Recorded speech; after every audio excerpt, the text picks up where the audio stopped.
Hi there, this is Ranjit from tech2bus.com, and in this video I'm going to talk about how much RAM do you need in your computer. So what is RAM?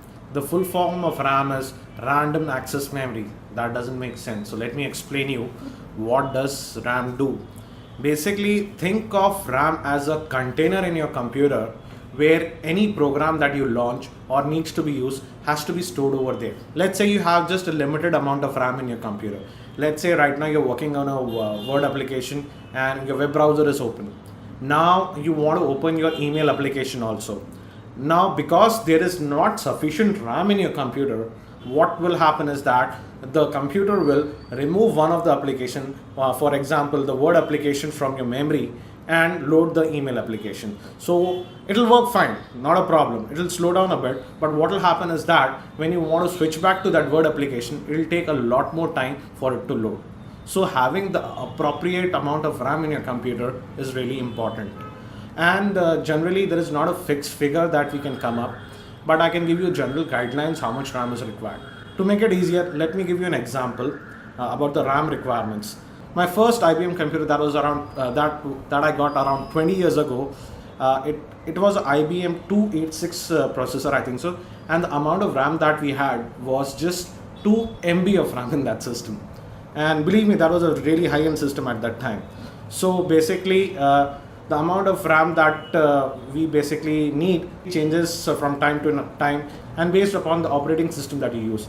So let's just forget about the ancient times and let's look at what is the amount of RAM do you require if you're making a modern system that's in 2011. The minimum amount of RAM that you basically should go is 2 GB. Fortunately, if you're making a new computer in 2011, basically the RAM that you need is DDR3 and RAM is really cheap these days. So basically getting 2 GB of RAM is the basic minimum that I suggest. Moving on, basically I think the real sweet spot for RAM right now is 4 GB. Also remember that if you're going to have more than 4 GB of RAM, you need at least, if you're using the Windows platform, you need the 64-bit Windows, because if you're using the Windows 32-bit and if you load even 8 GB of RAM, Windows will be only using the 4 GB of RAM. That's the limitation of the 32-bit operating system of Windows. So 4 GB is good enough for everyday use. Even for gamers, generally 4 GB is enough.